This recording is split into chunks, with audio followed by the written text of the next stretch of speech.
Welcome to Happy Path Programming. I'm Bruce Eckel. I'm James Ward.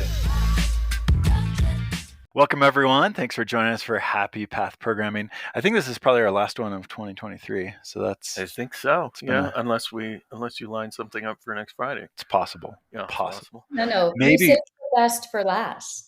That's right. We have saved the best for last. So Sushila is our guest today, and we'll introduce you in a second. But we have to talk about Winter Tech Forum first. Yes, as all indications are, it's May 26th.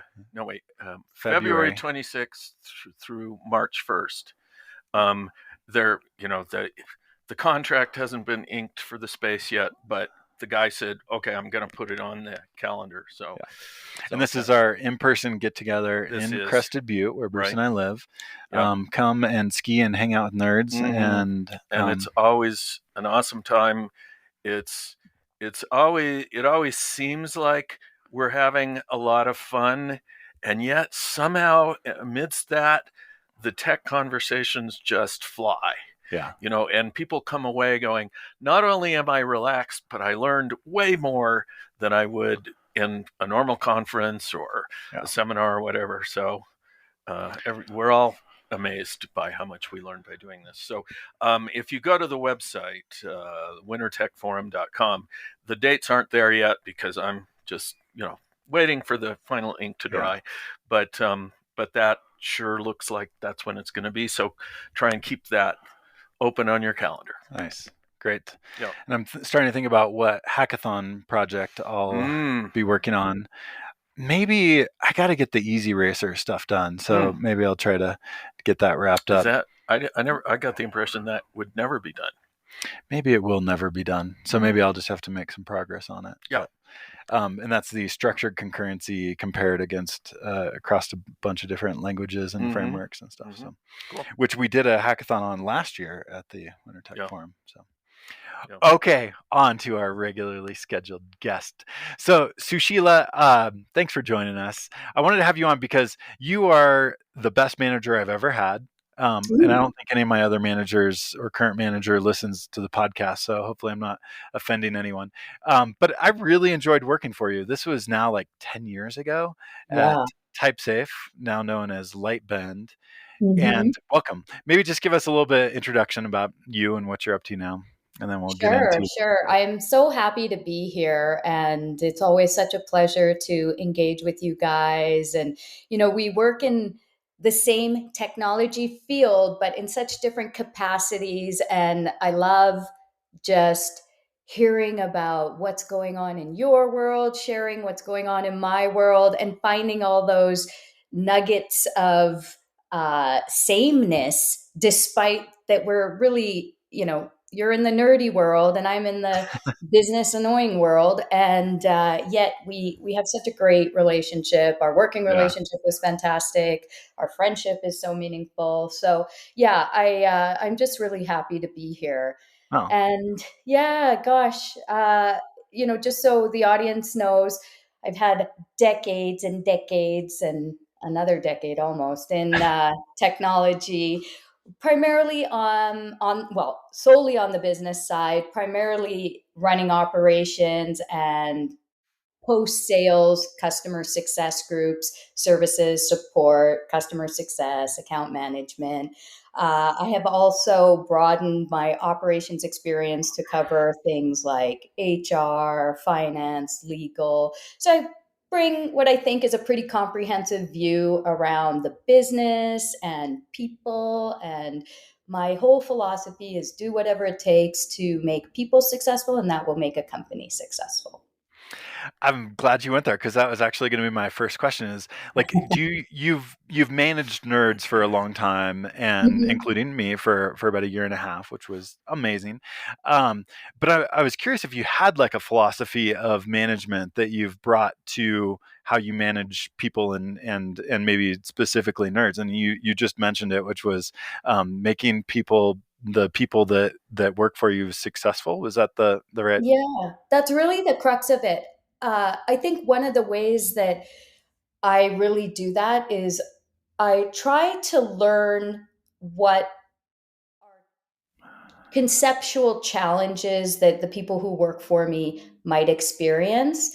And I really try to share what are the objectives of the company, of the role, of the team, of their individual contribution, so that we can all align. And then I trust their expertise and I help them when they need it.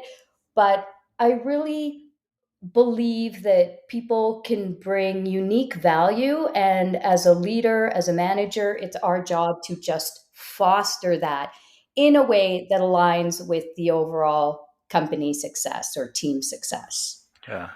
But that requires that you not be threatened by people underneath you having success.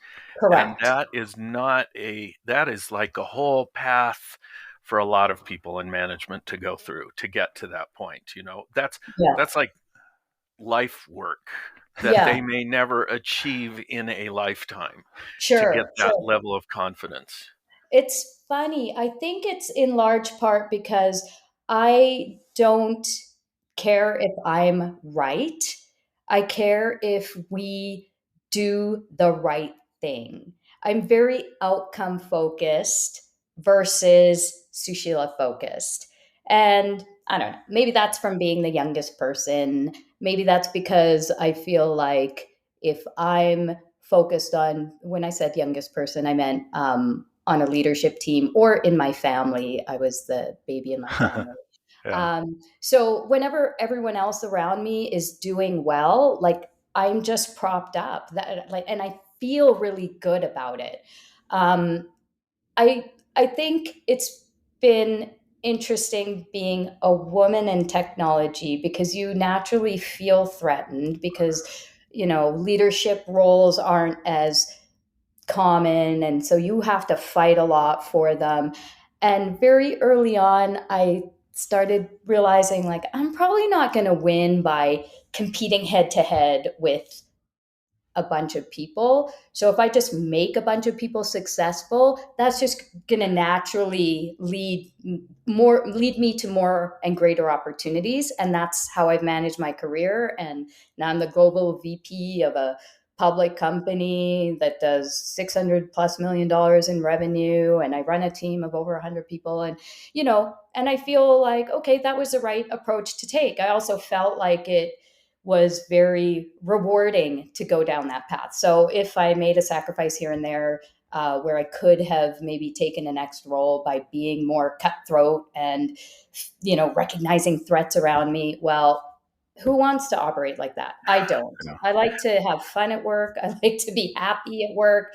I don't want to have a lot of contention and negative relationships in my life.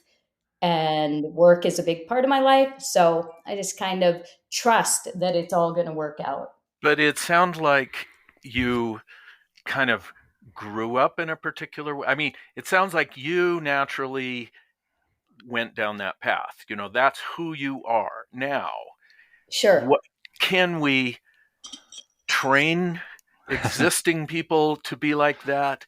Or do we have to just select? You just get an MBA and then it's solved. That's it.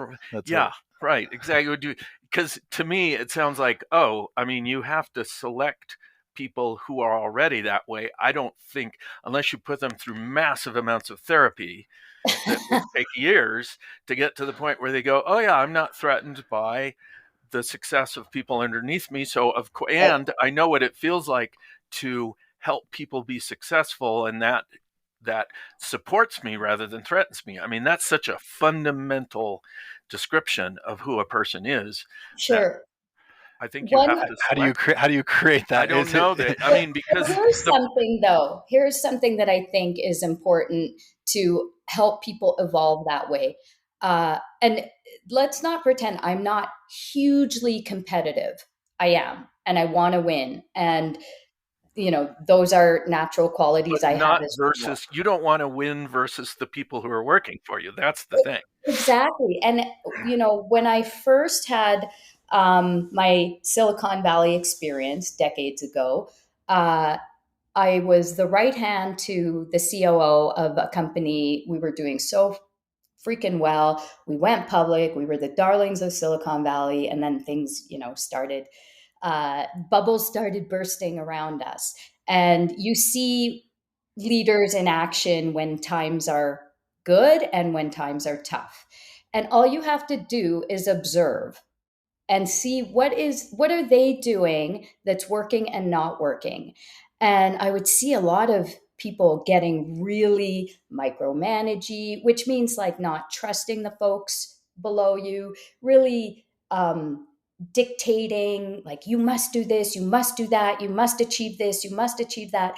And the whole culture became slightly toxic, and the trust in that leader just like dissolves by all the people that are working for them, and everything starts going wrong. Like, it's bad enough that the macro environment is not supporting your business goals, but now your team is just not motivated to achieve. Everyone just feels shitty all the time. And that is a very unhealthy, unhappy environment. I don't want to be a part of it. I don't want to create it.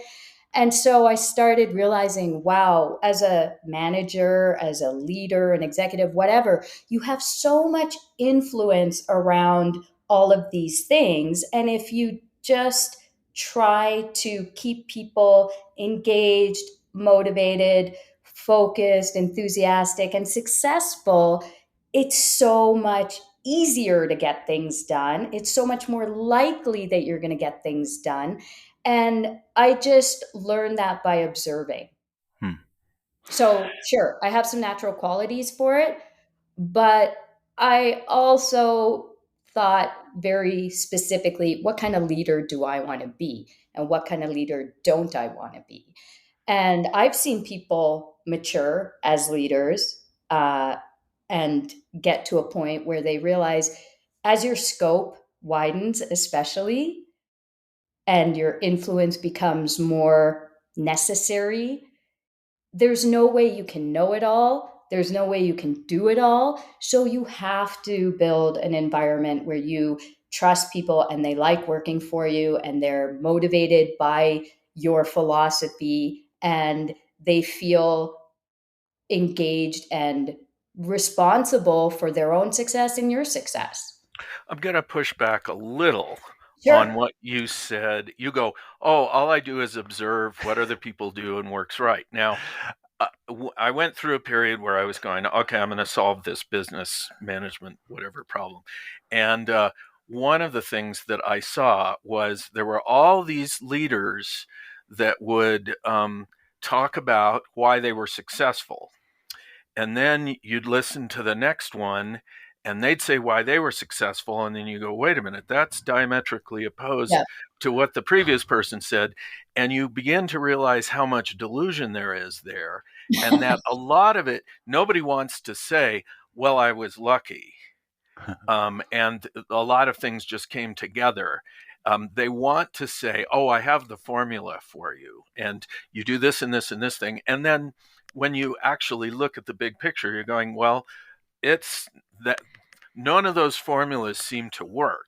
Yeah. And so when you observe and say, oh, this seems to work, I think there needs to be a filter there that says, this might be something that works. I think that's an excellent point. I am wondering if you were calling me delusional, but we'll get to that later. However, well, we all have our cognitive biases, so I guess we're all delusional. But I guess I should have prefaced everything with, that's what works for me. Mm-hmm. But what I'm saying is that I think what you're doing something more than observing.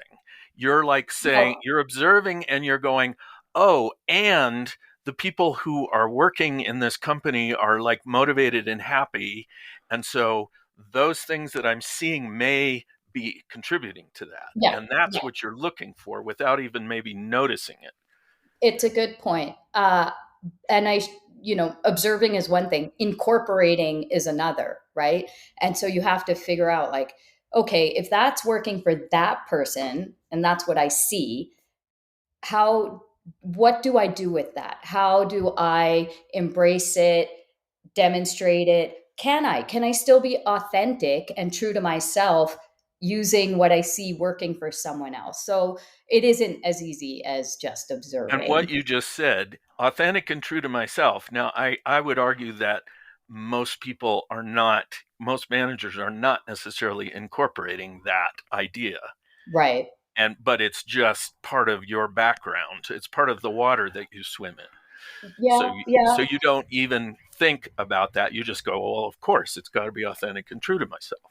Right. In part because I like, and this sounds weird, but I like to take the path of least resistance. I'm not someone who loves friction and chaos and drama, which is part of why I really love focusing on operations, because really what you're trying to do is take friction out of a system and make things as easy as possible. And I think the easier you can make things, the less stressful, all of that, the better.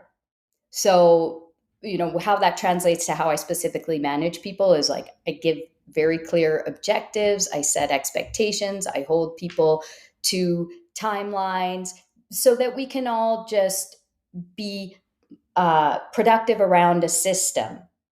And I think a lot of leaders don't think that way. They just think I'm going to hire a bunch of bright people and they're going to do a bunch of good things.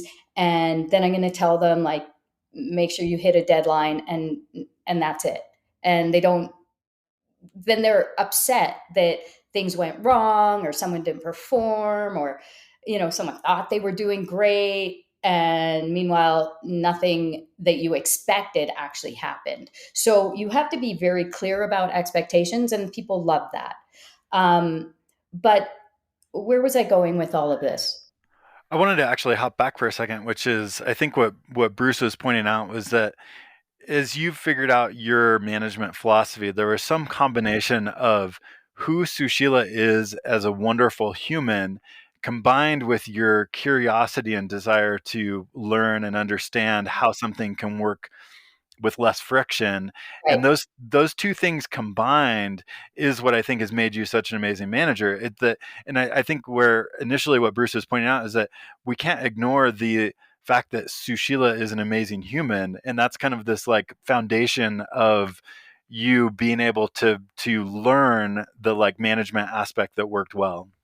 Well, and thank you for all the positive feedback. I'm someone who loves applause and I love compliments, and I'm not going to pretend I don't. I was a singer growing up, and being on stage, it just, and getting applause, it fed my soul. So I really appreciate all your comments. I also strive to be a decent human being in everything I do.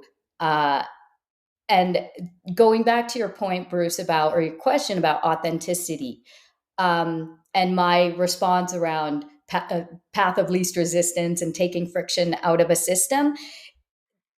When I was first in technology as a woman, I saw that there was an opportunity to try to be just like all the guys I was working with. I was often the only woman in the room, the only executive woman, and so you thought about, like, let me tamp down my feminine qualities and just be like one of the guys.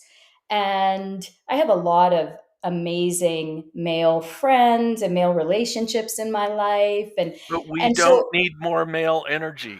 We and have enough. right, but this was decades ago Yeah, where right. it You had there to was fit in. no conversation about Mm-hmm. male energy. The only Mm-hmm. way you were going to get ahead was by demonstrating a lot of male energy. Yep. And I'm not going to say I don't have male energy, but what I realized was I'm not just one of the guys. So why not figure out these things that make me unique, that give me a different perspective in a boardroom or in a meeting, and double down on those qualities. Otherwise, you are just going head to head, competing, and, unlikely to win. the value of diversity is not taking people in and making them like more white men. It's what you bring, the perspectives that you bring that are different, that the rest of the room doesn't know about. And that's why companies make more money if they're more diverse. Is because they can reach, I think, is because they reach more markets, because they understand more markets. Exactly. It's that simple. And again, though, these were things that I thought about that weren't really supported by companies' philosophies in general. But I felt like it was quite a privilege to be working at a level that was senior and be surrounded by a bunch of really smart people. But I also thought, and this is, probably a product of growing up as a minority person in a very, uh, what's the opposite of diverse? Homogenous Homogeneous, part of Canada. And so, I'm different all the time. Like throughout my life, there's a difference. I'm either the only woman, I'm the only brown woman, I'm the shortest person in the room. Like you could go on and on about what makes you different, right? And so I just had a lot of confidence that being different could be valuable. And so based I on the found life experiences that you had outside of the like tech which leadership is realm. partly the whole authenticity thing, right? You use your life experiences just to be a better person, to be a better leader, to be a better, to empathize more. And so that's part of why I think I can manage technical people and nerds and be married to one successfully, is because successfully. She had to add that. Oh, these nerds, they're hard to get along with. But it's because I try to embrace other people's experiences and recognize our differences and figure out how we can come together and bring those differences together to make the sum of the parts greater, whatever that phrase is.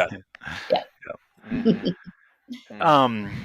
I don't know if I'm actually answering any of your questions. No, that's fine. I do find sometimes, because early on I had a few awful jobs and I decided, I never want to work for anybody because I don't want anybody to tell me what to do and all that. Yeah. But lately I've been wondering, every once in a while in this exploration, I've come across a job that I go, that would actually be, not too bad. That would have been maybe pretty pleasant. And if I was working for somebody like you, I'm wondering, and James has had jobs that he's really enjoyed. And I'm going, maybe I'm almost certain I was too harsh.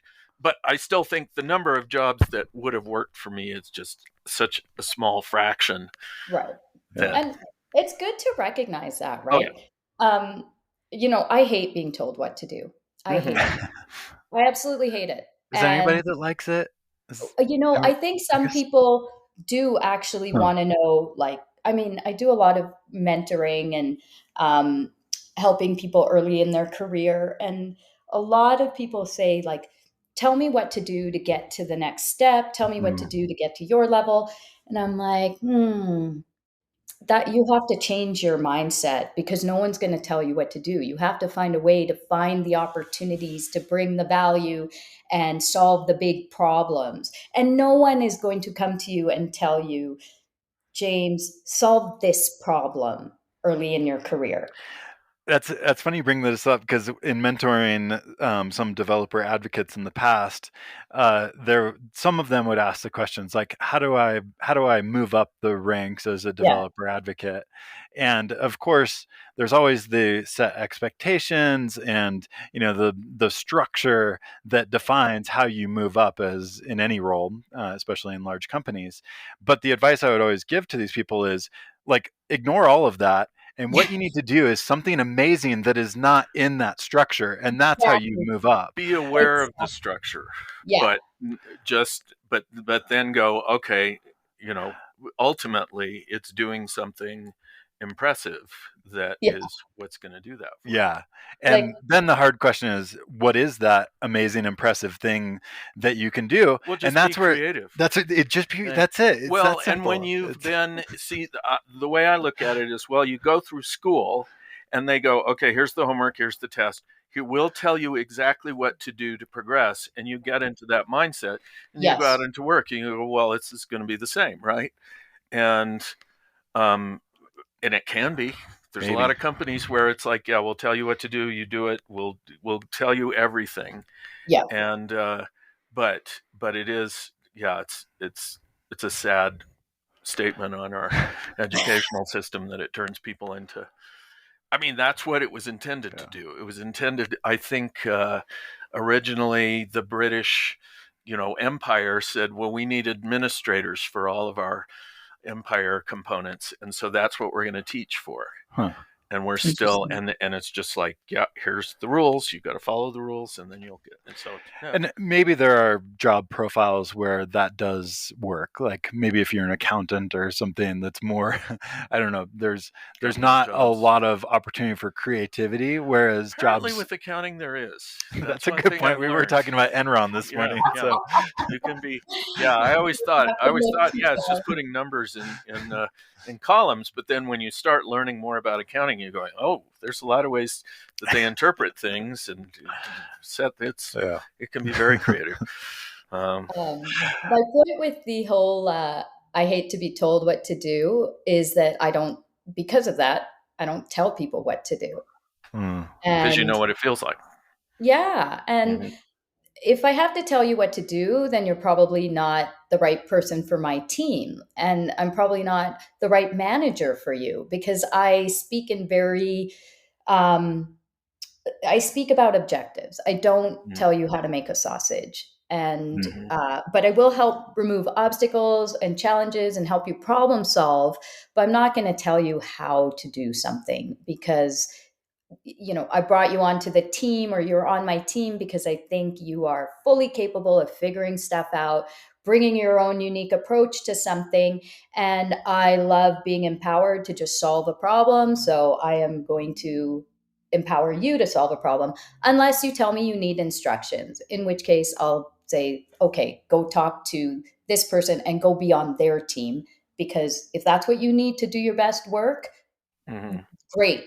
You can get it elsewhere, because I'm not capable. And I think one of the biggest problems that we have in especially tech companies is that people who are in management often like the control feeling of saying, oh, we will use this new language or this new technology, and they don't have the expertise to make that decision. Oh, exactly. And yet they want the feeling of power of making that decision. Just rewrite it and go. Everything will be fine. Yeah, that's just the classic, the classic example. It's like, we're switching everything to Go, and you're just going, you don't even know what that means.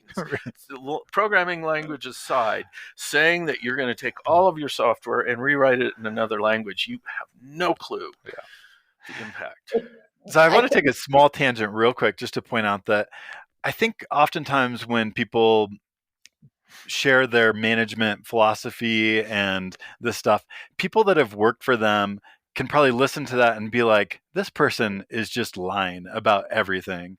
And I think it's really important to point out that I've experienced what you're saying with you, and it is actually true. And that is something amazing. So as an example to your being focused on objectives, I remember one of the best management experiences I had with you was around Scala days. I don't remember what year was that, 2015, 2014, 13. And you were very clear. We need 500 registrations in 2 months or something like that. Yeah, but it was intense.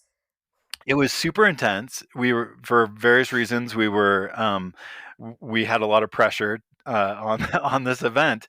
But what was cool about it is, back to what you're saying about establishing the objectives, you gave Laura and I and the rest of the team the freedom to figure out how we were going to achieve that. it was very clear what the objective it was. It seemed crazy, and we actually did achieve it.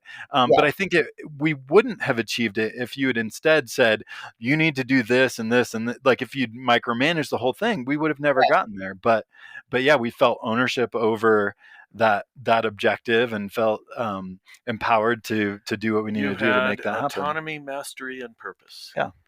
Well, and I think that's a great example because it brought, if I remember correctly, and I'm pretty sure I do, because this was one of the most stressful things in my professional career, was having to put together this developer conference within 2 months, from finding a venue to marketing the whole thing to, trying to ensure that it was going to be a valuable conference and to get people to pay for it. Like, oh my God. And then there's just all the event. There was a lot of pressure. It was super stressful, super short timelines. And you like it was all riding on you to make sure that was all delivered, but you didn't like micromanage us in this. Because I couldn't. There was, first of all, I can't. Like, I'm not a micromanager. It's not something I enjoy, want to do. Like, I'm just not going to do it. Well, and it's a huge waste of your energy.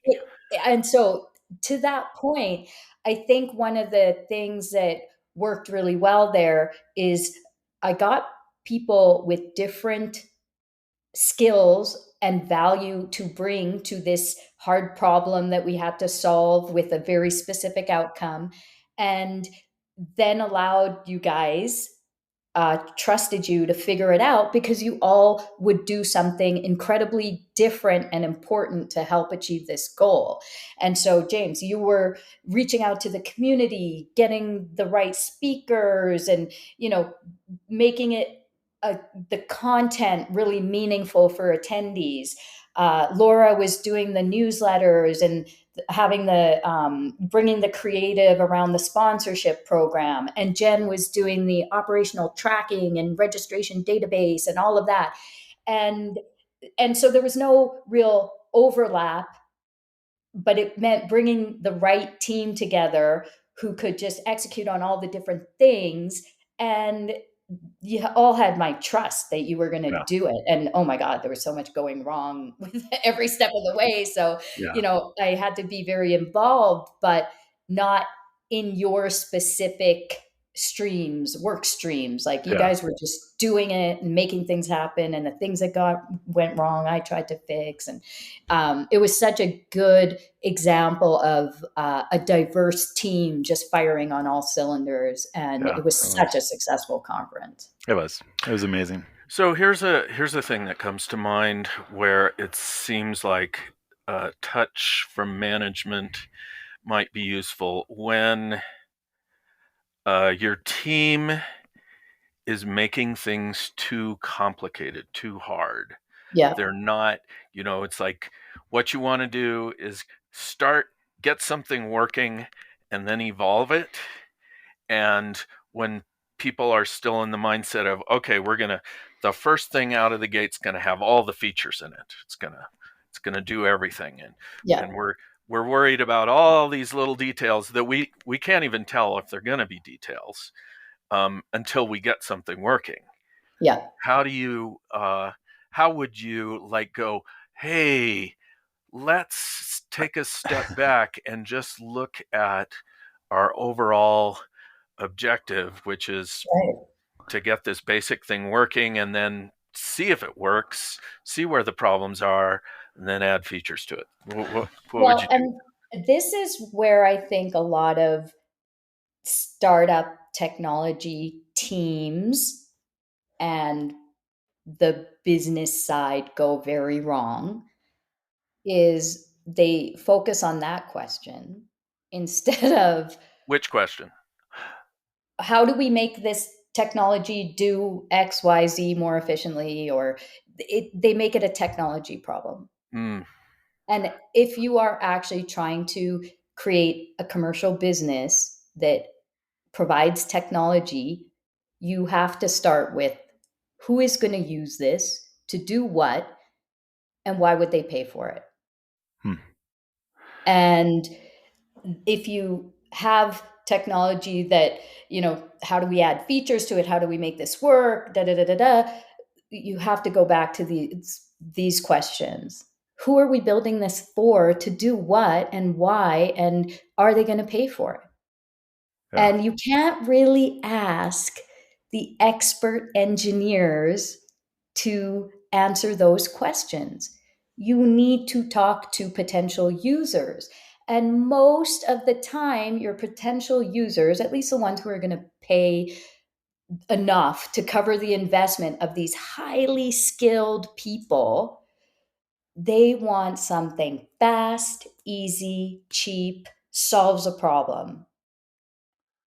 So you have to talk to them about their use case, what features they need, and you have to bring it back to the engineers. I think this is like my biggest learning in technology. And I think asking expert engineers to design a very simple solution for your average engineer who's working for a big company potentially and needs to just move fast and needs things to be simple and has no time to learn something new or shift a whole paradigm, that's just not how big companies work. So you just can't ask the experts to make that leap. And if they can, that is a unicorn and that's fantastic. But by and large, it's really a challenge. And I think it sets up the technical team for failure. Right. Well, in a sense, you're asking the technical people to also be marketers. If you're Exactly. And product managers. And well, product yes, managers, yes, exactly. And it would be like you asking me, what's the best architecture for blah, blah. I'm like, I don't know. What? How would you know? Yeah. Right. Until you try it. Yeah. I get it. Yeah, like ask me things that I can answer, and I'll ask you things that you can answer, and then we'll, find the way to go forward. So But I want to. We have a time limit, and I want to inject a different topic here because we were talking about this morning and thought you might have some insights on it. How do we make open source a viable? I mean, so much terrific stuff gets created by open source, so much better than what comes from inside of companies. yeah. So how do we support that? Because so far, maybe our culture hasn't evolved enough or whatever to the point where we go, well, of course, you have to somehow invest in open source. But right now, it's like, it's free. We can Jeff you. So the background for why we're asking Sushila about this is because you were at TypeSafe Lightbend for like a decade, which is a company founded on open source technologies with a business model around them. And so I think you have some insight into open source, how that relates to quality, and then what's the like business lens on that. So that's all the background for why we are going into that with you. I think it's such an excellent question, and it's a hard one to answer, which many companies have proven over and over again. This is not easy. I think open source is so beautiful in so many ways, and it actually is a technology that kind of it has the same values that I have as a person, like, bringing lots of different ideas and people together to achieve something better than any independent person can do. It's like the levels of innovation and the quality of open source software is astounding. In my whole 9.5 years at TypeSafe/Lightbend, the number of P0s we had, I could count on one hand, and I'm not kidding. It made running a support organization very easy. You look at, you go to other technology companies with proprietary software. OMG, the number of P0s, you can count them on one hand. for the day or the month, or it's astounding, the quality difference. Do you have a sense of like why generally open source has higher quality than I'm going to say proprietary? care. Yeah, exactly. I think, here's the thing: an open source project, what are really the goals? You want a lot of people to use it. It's solving a technology problem. It's bringing a new idea to the world. It doesn't have the same, the project itself doesn't have commercial goals, right? And so you can care a lot about the quality and try to be perfect and try to write, the best code possible. You don't have to always be thinking about, how can I do this really fast and trade off the fact that this is not going to work for everybody and might go down, but it's good enough. And I think inside a commercial organization, you're making those trade-offs because you are trying to bring innovative features into something that's got to be production ready. Well, and also you have schedules. Exactly. Yeah. And I think that screws up a lot of things. Oh, we got to meet this deadline because we made it up. Right. Well, because we have to hit a revenue target, because we have investors and stakeholders and shareholders. And so, it all starts from there. So I think if you have to be very intentional, like, are you putting out an open source project, creating an open source project to solve a technical problem? Or are you actually thinking you are going to build a commercial organization around this project?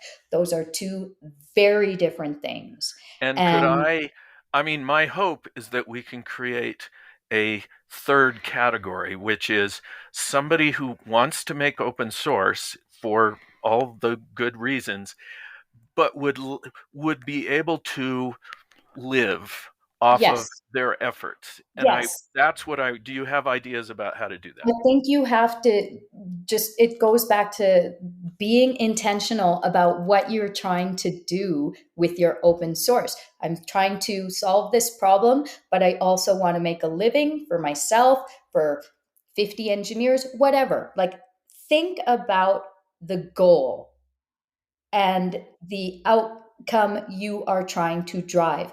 And that will make it a lot easier to find that fine line between what is going to be freely available and what is going to actually serve a paying market and a paying user.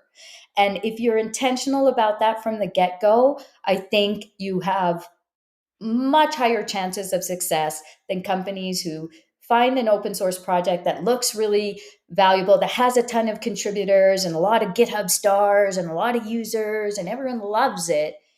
And then you try to commercialize it. Very, very hard. Because if all those other things are true, tons of users, tons of stars, tons of contributors, chances are you've already got everything that someone might pay for freely available. And that's why everyone loves it. Yeah. Right. Yeah. Well, on that note, I think we're out of time. Oh my gosh, I have loved talking to you guys. Oh, yeah, super fun to chat with you. And really nice. Thank you for being an amazing person and amazing manager. And for, I guess I hope that our listeners would be inspired to see a picture of what an amazing leader and manager looks like. And if they don't have that, go find it because Yeah, exactly. Find a role model. Yep. And if you don't have a role model where you work, get a different job. Yeah. That's it. I mean, you guys are engineers. You can change jobs every minute of every day. Not like a That's business the illusion, anyway. No, in this market, especially, changing jobs is not easy for anyone right now. So I don't mean to minimize that experience for anybody, but love talking to you. I will come back anytime. Next time, let's talk way more about you guys. Okay. Well, and maybe you can come to our conference. Yes. I was thinking about that. It's only a 4.5 hour drive. Yeah. You're close by. Oh, well, then that makes it easy. Yeah. Yeah. Awesome. All Thank right. you, Sushila. Appreciate it. My pleasure. Take care.